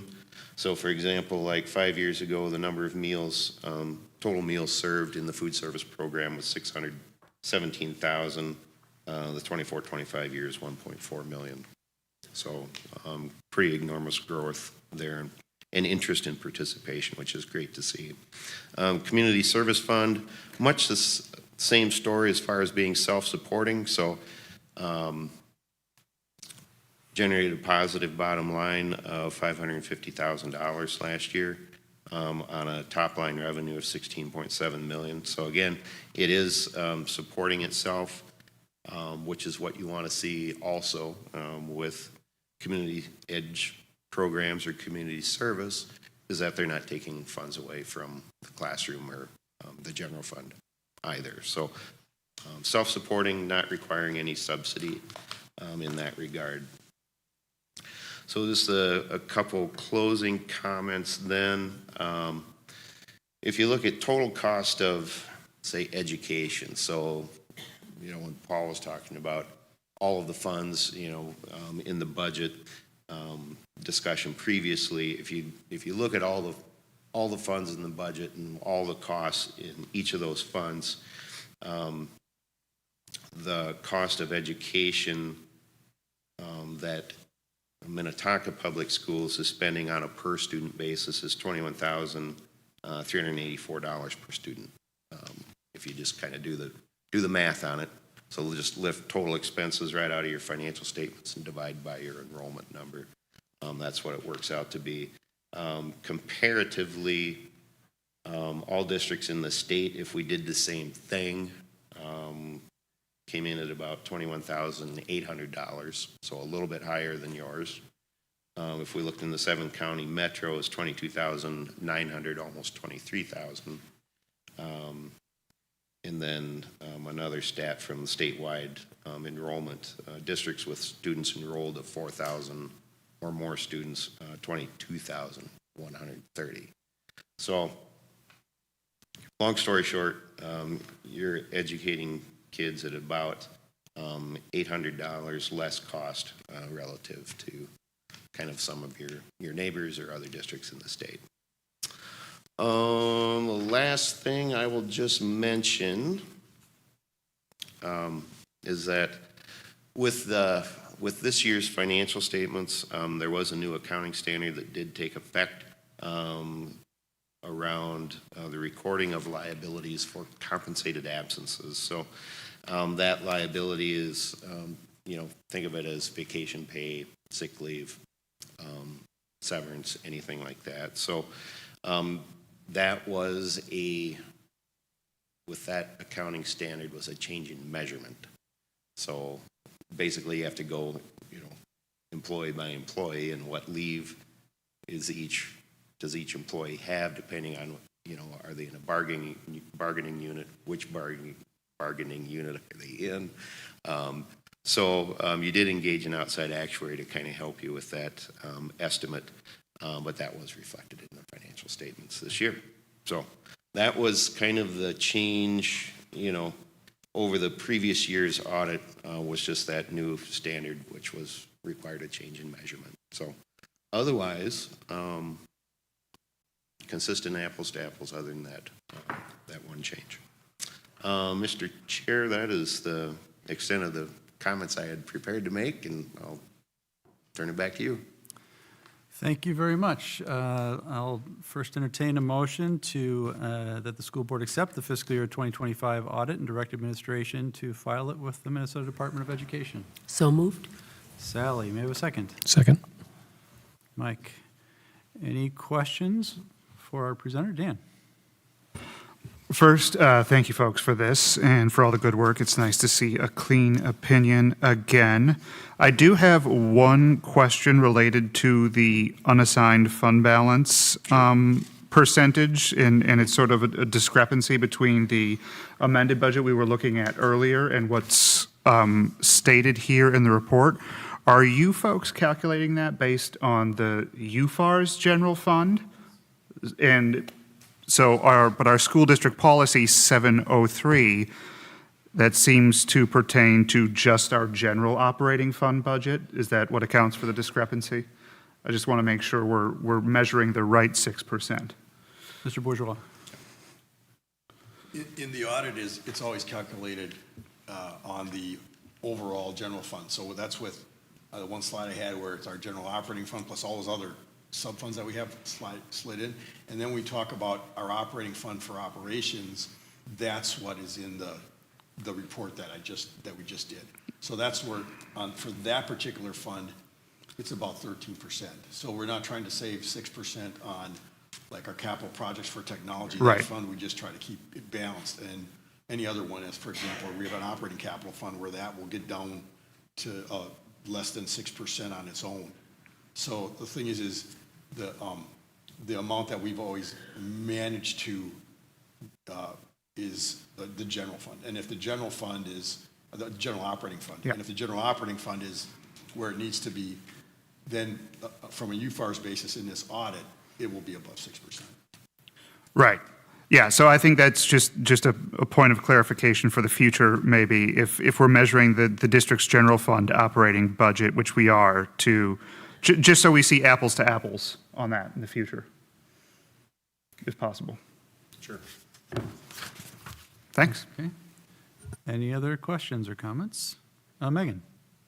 Thank you. Way back on page 1, can you explain just what that means when it says there was an item of non-compliance with legal subcontractor payment or Oh. something? Yeah, so that one, that was, so with the statutory compliance, one of the elements that we have to look at is like if you're bidding out on contracts for construction activities. And so we looked at a couple remodeling contract and the HVAC contract. So one of the stipulations is that there's a clause that you're required to put into your contracts with contractors that if they go out and subcontract, that they're going to basically pay interest or whatever, you know, in the event that they don't get paid timely or what have you, so. But Thank you for clarifying. minor technicality there, so. If we didn't have to go look for it, we wouldn't, but. Okay. Any other questions or comments? All right, we have a motion and a second. All those in favor, please say aye. Aye. Any opposed? The motion carries. All right, Thank you very thank much. you. Next up on our agenda, we have the approval of 2026 legislative position statements. Superintendent Law. Mr. Chair, members of the board, at our last study session, we saw a preview of 3 different financial recommendations that we might bring to the legislature this session to help us address that fiscal cliff that we hit in FY28 and beyond. You had a chance to preview those. Tonight, Mr. Bourgeois is going to walk through those and determine if this is the right time to approve those statements. Mr. Bourgeois. Thank you, Superintendent Law, Chair Leo Halloran, and members of the board. These are the proposed financial planks for the district's legislative position statements. So, there's been years when we've had other planks that have come from other parts of the district that are included overall. These are financial ones. There's always financial ones, just like with AMSD or MASBO. I sit on the MASBO Legislative Committee and actually help write the financial planks for that organization. We also have some other policy planks there that are statewide things. But I'm just going to do a quick update on the importance of a couple of these planks to us as far as fiscal year 28 is concerned. And the reason it's so important is for a couple of our proposals, if we don't get legislative action we need to get legislative action in the 2026 legislature because the proposals would need to be included in the 26 pay 27 levy, which funds fiscal year 28. So there's a little bit, there's some urgency on this, and we've had some urgency a few years ago, and actually still do with the overall operating referendum cap, and we were unsuccessful after 10 years of lobbying trying to get that raised. So we have gone through 2 years of $8 million worth of budget reductions cumulative. So we're stable for the next couple of years, but we have some challenges coming up. And one of the things is on December 4th, the state actually issued their November projection for the rest of this biennium, but then also the 28-29 biennium. And so I read through that, and we actually talked about this at Finance Advisory this past week. And if you recall, in February, they were projecting almost a $10 billion deficit for the 28-29 biennium. It's much better, but it's still very significant. And but I went back and I just tracked, why the state is looking at such a problem for that biennium. And so I pulled some numbers off of the management and budget annual November projections, one for 23, because In the fiscal year 22-23 biennium, the state overall spent about $51.9 billion. But then for the 24-25 biennium, they budgeted about $69 billion, which is about a 33% increase. And they've been able to carry that through. You recall, the $17 billion surplus and all, and I think they've been spending some of it, utilizing that. So they've been able to carry it through the 26-27 biennium, which is what we're in right now. But then carrying forward, those expenditures would rise to $73.2 billion, and those, according to the projection from management and budget, and the revenues are not there to support that level. So this is a chart right out of the management and budget presentation from December 4th. And the key numbers are on the far right-hand side, but you can see how they try to have some closing balance. They try to have kind of like the equivalent of our unassigned fund balance. They try to have something left at the end. And so they're showing how they're basically spending down some of that in fiscal year 27. And they're still having a projected service, but they're saying it's about a $2.2 billion structural imbalance. And then that's going to cascade it, basically double to about $4.2 billion, which is kind of the way expenditures work. If you're short one year, and then it actually doubles, another layer comes on top of that or below that in the next year. And so they're looking at about a $4.5 billion deficit without inflation.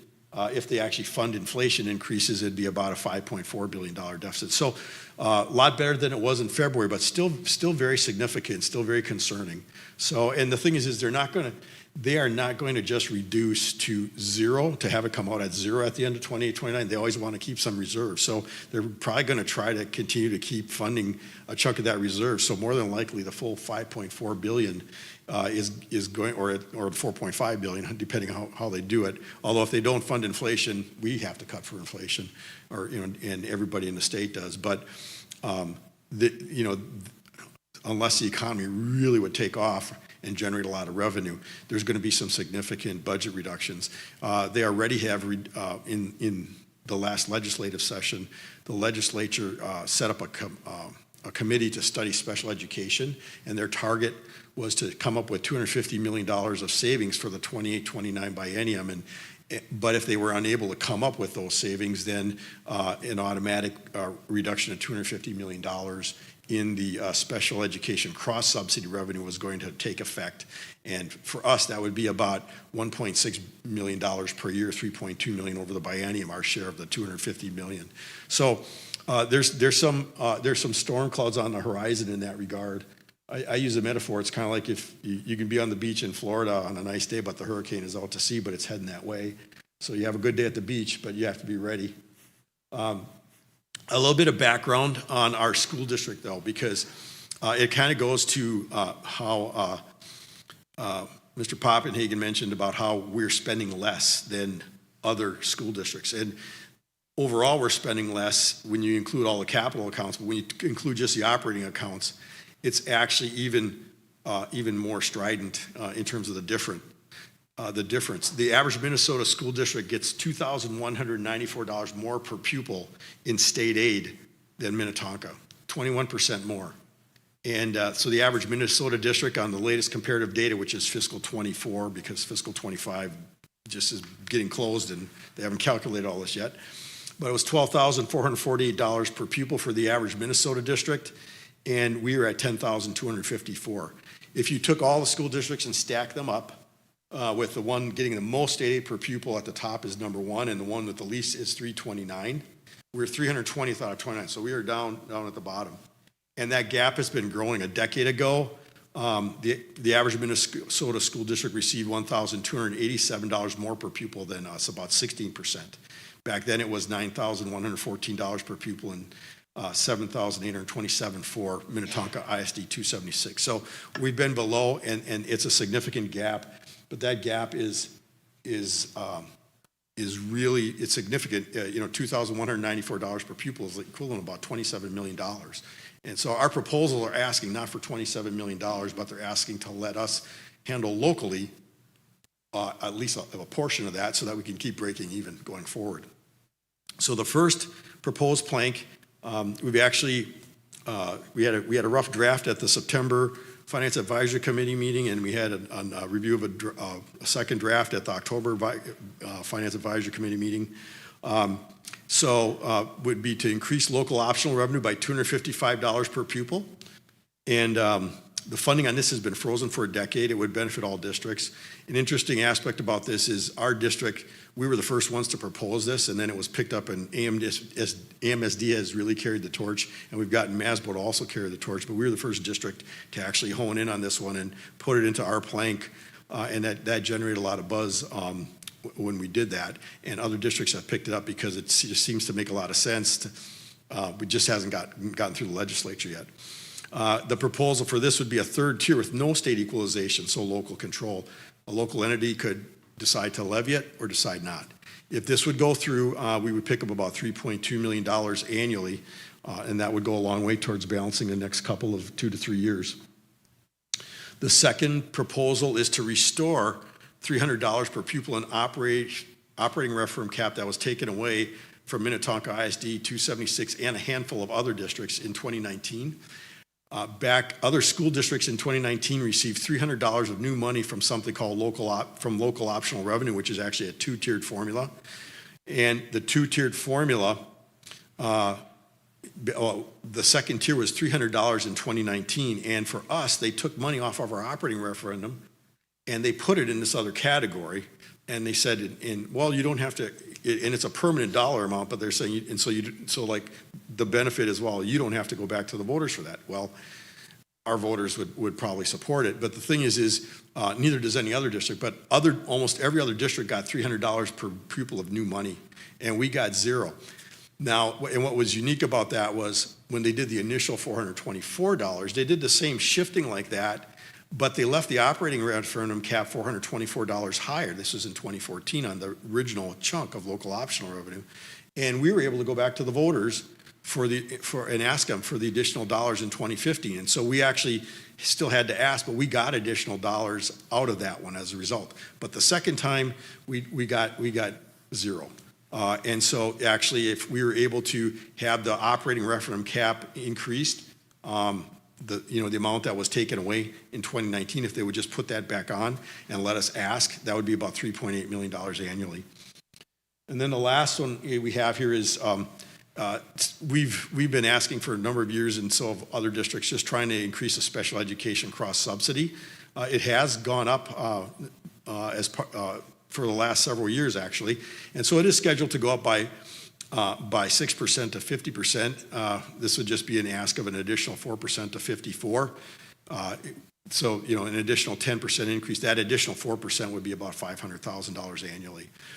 But so these are proposed planks for the financial aspects of the district. And so if these are approved as to be part of the platform, we would then work with CASE to go lobby on that.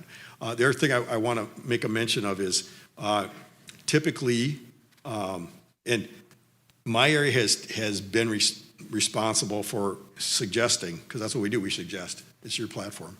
My area has been responsible to come up with suggested dollar amounts out of different funding formulas that might help us, and those are put forward for discussion and approval. At different times, we've had other platform planks over the years. Not that often, but we've had platform planks on some policy things too. So there's been times when there's been other things, other aspects of it.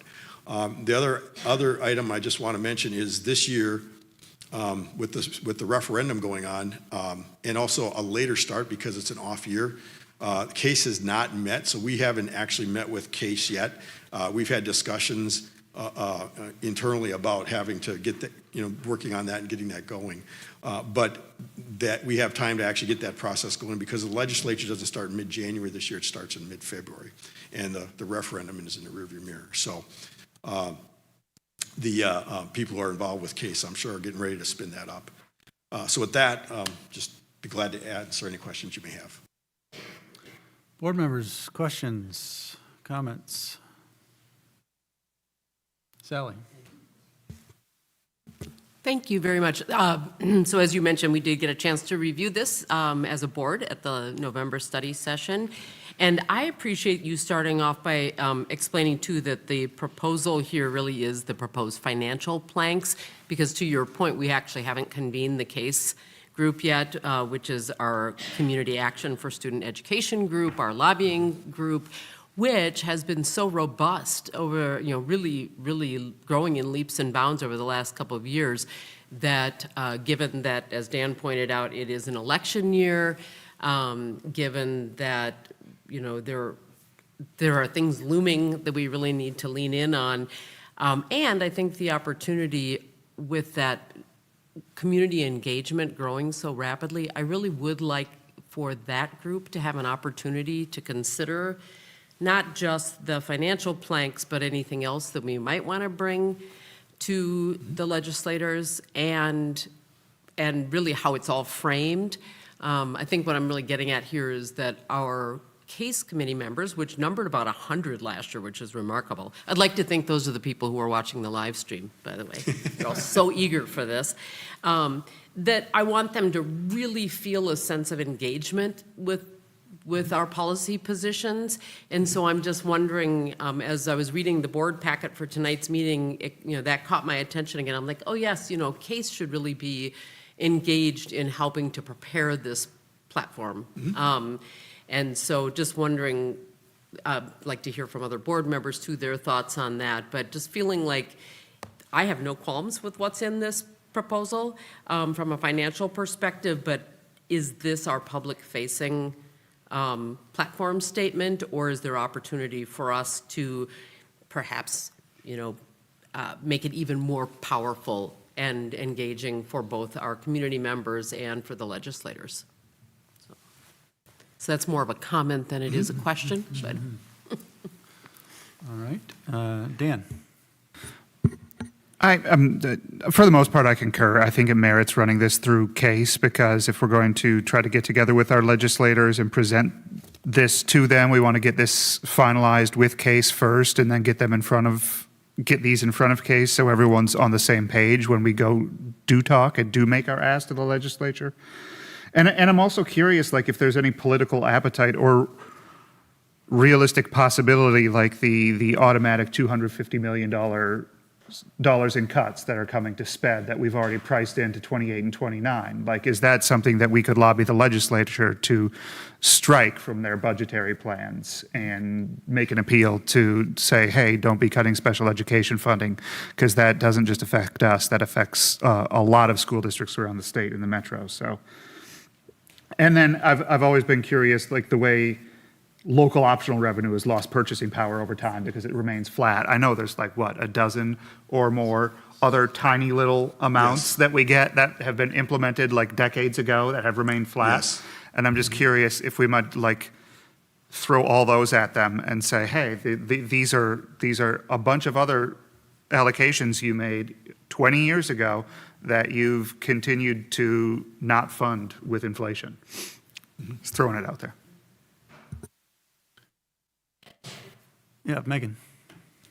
I have both a comment and a question. I'll start with the comment. I just visually, compared to previous legislative positions, I feel like this is very digestible. So I just wanted to commend that. Like, I think the bulleted versus full sentences is easier for people to take in. I like that it's broken. It's like visually, here's the thing we want in blue, here's why. And so I like the organization, so thank you for that. My question is, so if the legislature is not convening until February, do we need to have this approved now, or could we take it back to CASE and kind of get that input before approving it?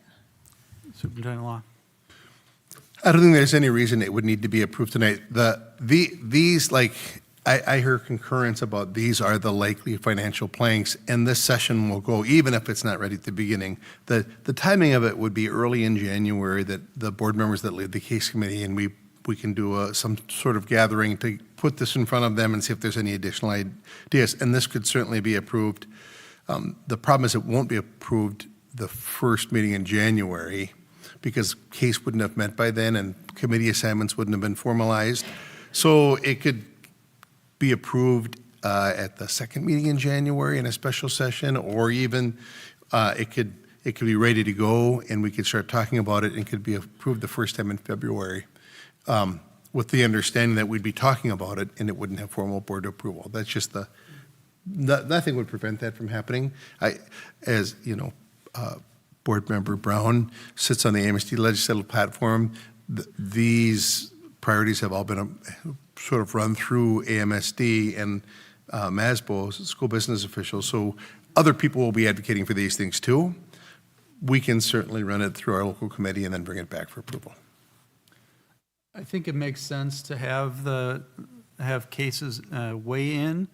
That means it won't, if we are deferring this to a meeting in January or February, that means it won't be for me to vote on it, but I will simply remind the board and the new board members who will be there next time that we're the only ones who are elected by our community to represent the school district. CASE is a fantastic committee of volunteers and has done excellent work over the past years, but at the end of the day, it is our obligation to engage them, take their input, and make our own determinations about what the right platform is going forward. I think there's a difference between the platform we approve and how we present that in legislative conversations. I think, we have planks that then we need to communicate. But having said all of that, never bet against me to talk too much. But I think it makes good sense, since we have such an engaged committee, to get their buy-in and their input. And if we have new ideas, like Dan threw out too just now. So I think what I'm hearing is we might defer this until maybe a special meeting in middle January, just to give ourselves time to work through it and be ready. Thoughts about that? I would agree with that. I don't know, do we have to then do like a motion to do anything since it's up for approval, or can we do There's that? no motion before us. We could just Okay. defer, just table it for the next session, and if we're ready by special session or by a special meeting time in January, that'd be my suggestion, to give ourselves time to roll it out to legislators before the start of session. So, That would be January 22nd is the date of that proposed meeting. okay. I think that'd be preferable than waiting until the February meeting, Okay, so personally. do we, yeah, Sally. Yeah, I just wanted to say thank you for all of this conversation, very helpful to me. I appreciate it. And this sounds to me like the right thing to do. I also want to thank you for all the work that has gone into this, because it certainly sounds like this is our foundation at any rate.